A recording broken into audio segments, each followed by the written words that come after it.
Darunok priniesli člani opštinskog odbora Srpske napredne stranke, ktorí matičnej školy z Rimský front u Šidze uručili na hasnovanje kontejner za reciklažu. Po slovog Dejana Bovalja, predsjedatelja Sovitu mesne zajednici, darunki do školy stihli, jak potolkovane, u ramikoh označovanja dňa narodzenja Mihajla Kovača, peršoho učitelja u ich školi, a to bula i perša pomoć šidjanskim školom u ramikoh širšej akciji, ktorú započal novoformovani Sovit za obrazovanje opštinskog odbora Srpske napredne stranke u Šidze.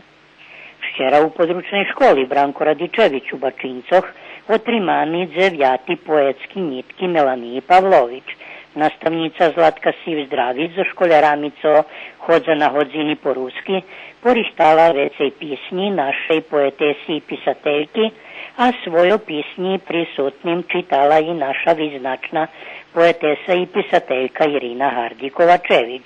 U menu organizatora prisutnih privitala i o Melaniji Pavlović bešedovala Irina Papuga.